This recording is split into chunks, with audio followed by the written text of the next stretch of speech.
Much of the eastern DRC has been engulfed in months of war and violence as a host of rebel groups vie for land and influence. As millions of people live in near constant terror, government efforts to bring peace and calm have failed. Among the major casualties are the many businesses in the region's biggest city of Goma, which have reported a significant decline in transactions. Customers just don't have the income to shop the way they used to.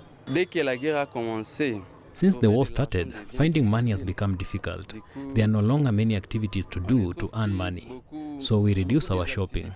Before the war, I even bought once a month or twice, but after the war, it's when friends are getting old at home that I'll even buy some knitwear. Kaseraka Siwamwenda Christian, the shop's manager, says there's been a noticeable difference in footfall since the beginning of the war. People are almost afraid to leave their homes, he says, and even if they do, they don't have as much money to spend. Speaking of business, since I worked here, because I worked here a really long time ago. Before the war, I was here, and during the war, I'm still here. And so, if I can describe the economic situation at the moment, in any case, things are very difficult because of the war.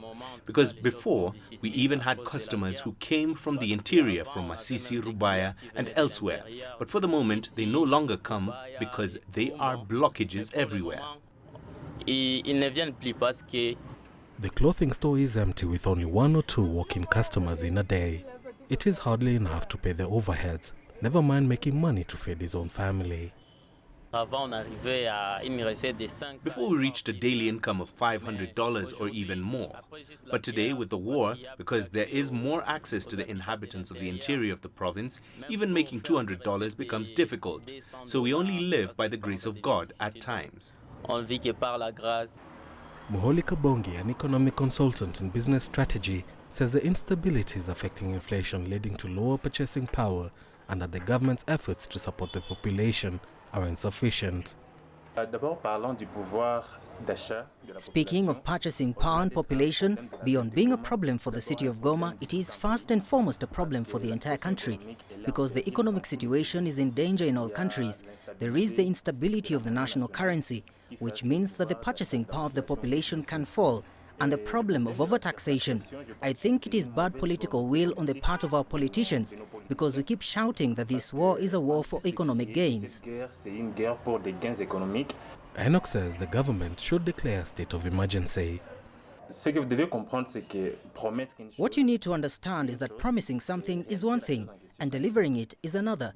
The president promised yes, but on the ground there is nothing, because all we see is always the same mistakes from the past. There are no measures that allow entrepreneurs to feel comfortable. I think that beyond promising, beyond the promises that the president is making for this region, he should rather hire a special economic commission for this region in order to carry out all these measures that have been taken by the central government. For 30 years, the DR Congo's mineral-rich east has suffered from the ravages of fighting between local and foreign armed groups dating back to the regional wars of the 1990s. Ian Kinyo, CGTN.